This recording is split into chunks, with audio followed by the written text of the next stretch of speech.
Nesse vídeo eu vou falar das diferenças universais cientificamente observadas entre as características psicológicas de gênero. Notem que essas diferenças são válidas em termos de média. Não significa que cada indivíduo necessariamente vai ter essas características de acordo com o seu gênero. Significa que, dado uma população de homens e uma população de mulheres, é esperado que, na população de homens, apareçam em maior frequência e maior intensidade certos grupos de características, assim como o mesmo é válido na população feminina. Outro ponto importante é que eu não tenho nenhuma intenção de fazer com que as pessoas se sintam compelidas a se enquadrar em estereótipos. A proposta do vídeo é informar as pessoas e mostrar a realidade como ela é. E a realidade é essa, que sim, existem diferenças e elas são universais. Tá? Então vamos lá. Essas diferenças são agrupadas quanto à cognição, à personalidade, desejo sexual e a interesses. Então, começando a falar do aspecto da cognição. Não existem diferenças de inteligência entre homens e mulheres, mas existem diferenças na forma que ambos percebem, analisam e processam as informações. Então, homens, por exemplo, vão ter uma maior percepção espacial. O homem tem mais noção de espaço, tem mais noção de orientação, de direção, de rotas e tem melhores funções motoras. Mulheres possuem mais vantagem em domínios verbais, como fala e escrita. Tá? Então elas têm uma maior velocidade de percepção de letras, números e dígitos. Quanto ao processamento de dados, a mulher analisa as coisas como um todo. Ela tende a analisar o conjunto e as relações entre as partes.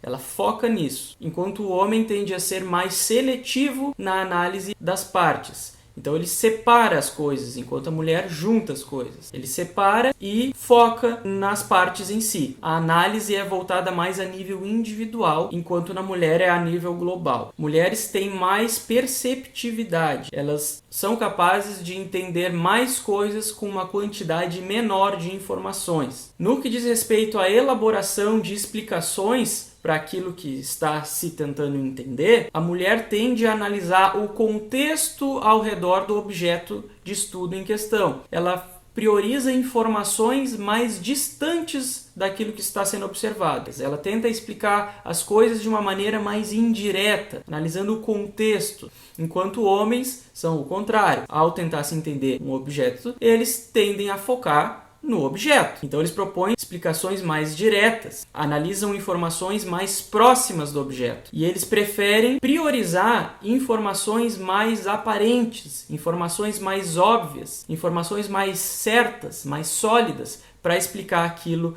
que eles querem entender, enquanto as mulheres dependem muito de pistas, de sutilezas que são muitas vezes mais incertas. Bom, e eu não posso deixar de dar o meu comentário a respeito disso. Eu acho que ambas as formas de processamento de dados são complementares entre si. Então, ambas estão certas, ambas são boas, mas os problemas surgem quando a gente tende a olhar as coisas sempre sob a mesma perspectiva. Então, a mulher tem essa vantagem dessa análise do conjunto ao mesmo tempo, que pode fazer com que ela seja capaz de perceber coisas de uma maneira mais rápida, em alguns casos, mas acontece que em outros isso pode levar ela a tirar conclusões precipitadas das coisas. Por exemplo, essas sutilezas e as relações entre as coisas que são observadas podem muitas vezes ter outras explicações, diferentes daquilo que a mulher interpretou. E notem aqui um ponto muito importante. Uma coisa é tu ter uma maior perceptividade para captar a informação. Outra coisa é tu entender essa informação. Para tu entender, tu precisa interpretar essa informação. Então a mulher enxerga mais, mas muitas vezes interpreta de forma errada o que foi enxergado. Porque aquilo que foi enxergado pode ser explicado de outras formas. E às vezes essa coisa de ficar juntando um pouquinho daqui, um pouquinho dali, ligando as coisas, só serve para complicar aquilo que já pode ser entendido de uma maneira mais simples. E o homem, em contrapartida, ele tende a separar as coisas, a analisar as coisas de uma maneira mais precisa e individual, o que é uma vantagem sobre quando se analisa as coisas de uma maneira mais global, sem focar nos detalhes. Só que, para se entender o todo, não basta apenas analisar as partes. É preciso também se analisar as relações entre as partes. Então, se o homem quiser focar apenas, em entender as coisas de uma maneira separada, ele não vai atingir uma compreensão completa e mais precisa do todo. E essa coisa do homem de priorizar as informações mais óbvias, mais aparentes, e ignorar as informações mais incertas, mais uma vez, tem o lado bom, mas tem o lado ruim de que se a pessoa depender sempre disso para querer entender as coisas, muitas vezes ela não vai conseguir entender, porque nem sempre se tem informações tão precisas e tão sólidas assim, né? Então, ambas as formas de processar as informações são boas, são complementares e podem apresentar vantagens e desvantagens dependendo da circunstância e da forma que elas são utilizadas. Bom, depois tem as diferenças de personalidade. No que diz respeito às emoções, sim, mulheres são mais emocionais. Não é apenas senso comum, tá? Isso é o que está diante dos nossos olhos no dia a dia e também é comprovado cientificamente. Então, por consequência, homens tendem a ser mais racionais. E que fique bem claro, ser mais racional não significa ser mais inteligente. Significa estar mais apto a utilizar a razão de uma forma mais plena, com menor interferência das emoções. Então, mulheres têm maior sensibilidade emocional do que homens, mulheres possuem uma intensidade emocional maior, possuem também uma instabilidade emocional maior, o que as torna mais propensas a transtornos como ansiedade e depressão. E além disso, elas são mais sensíveis a estímulos negativos do que os homens. E quanto à orientação do enfoque, no sentido de olhar mais para dentro e para si mesmo, ou olhar mais para fora e para os outros. O que vocês acham? Quem olha mais para fora e quem olha mais para dentro?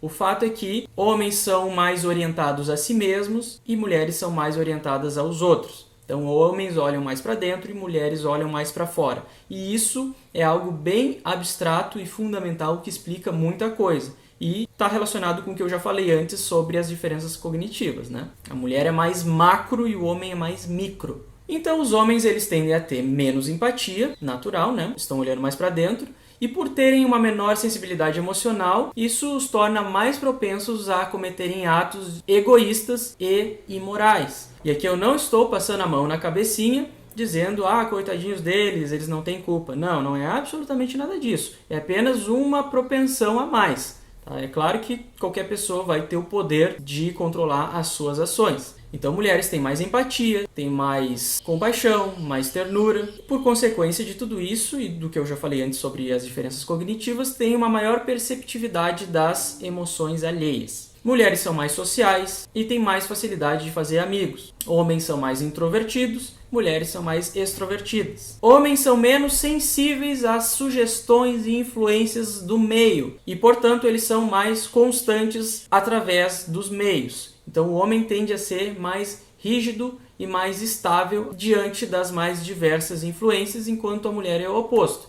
As mulheres são mais influenciáveis, mais sensíveis ao contexto no qual elas estão inseridas e, portanto, são mais flexíveis. E eu acho que isso é uma coisa bem aparente, né? Isso pode ser observado, por exemplo, nas questões de estética e da beleza. Quem é que se importa mais com o que as pessoas estão usando e vestindo, com qual é o penteado, o look do momento, qual é o padrão de beleza? Quem é que se importa mais com isso? Evidentemente são as mulheres. E outra coisa, sobre a questão de gênero supostamente ser uma construção social e, portanto, as características psicológicas de gênero virem de fora, do meio, do contexto, ao invés de virem de dentro. Quem é que defende, em sua maioria, que gênero é construção social? É só olhar para o movimento feminista, composto em sua maioria esmagadora por mulheres. De onde vêm essas teorias de gênero? De âmbitos acadêmicos onde a proporção de mulheres é maior do que a proporção de mulheres em outras áreas. Que áreas que eu estou falando, que propõem essas teorias de gênero? As áreas das sociais e das humanidades. O ser humano ele tem a tendência de entender o mundo por aquilo que ele é. Mulheres são mais influenciáveis e têm a sua atenção mais direcionada para o meio. Então, é lógico que a consequência disso é as mulheres terem a tendência de entender as coisas pelas influências do meio e não por aquilo que está dentro. Então, essas diferenças básicas se refletem nas mais diversas ideologias e posicionamentos a nível social. Mas, continuando o que eu estava falando, homens têm uma maior facilidade em aceitar situações de maior risco e de maior hostilidade, enquanto mulheres tendem a evitar essas situações. E aqui eu trago como exemplo a quantidade de acidentes de carros. Ora, como homens se arriscam mais, é natural que a quantidade de acidentes de carro seja maior quando os homens estão dirigindo. E é exatamente isso que acontece. Homens se sobressaem em questões como domínio, liderança, assertividade, firmeza, proatividade, e homens também tendem a possuir mais autoestima, né? Mulheres tendem a ser mais inseguras e mais indecisas. No que diz respeito ao sexo e ao desejo sexual, sim, o senso comum está certo. Homens tendem a ter maior desejo sexual, e isso leva eles a serem mais promíscuos, a procurar uma quantidade maior de parceiras. E por fim nós temos as diferenças quanto aos interesses. Homens se interessam mais em trabalhar com coisas e mulheres com pessoas. Então isso leva homens a buscarem carreiras como das exatas, engenharias, das ciências em geral, enquanto mulheres são mais dirigidas às artes, às ciências sociais e às humanidades. E mais uma vez, não se oprima com isso. Isso aqui é apenas uma constatação da realidade. Não significa que o homem é obrigado a ir para a área de exatas e a mulher para as áreas de humanas. Não, ninguém é obrigado a nada. Bom, então para finalizar eu só ressalto que todas essas diferenças são universais e cientificamente comprovadas. Esses artigos que eu postei na descrição, eles não têm por objetivo maior identificar a causa dessas diferenças, mas simplesmente constatar a existência delas. Mas o simples fato dessas diferenças serem universais e de serem a respeito de coisas tão íntimas e tão pouco maleáveis, como personalidade e cognição, isso já é evidência esmagadora de que elas têm uma base inata e biológica. Enfim, eu já falei sobre isso em outro vídeo, gênero não é construção social, e vou fazer um outro vídeo para focar nas evidências científicas que investigam de uma maneira mais direta a base biológica do gênero. Então era isso, se tu gostou, deixa o teu like, compartilha, te inscreve no canal e eu fico por aqui.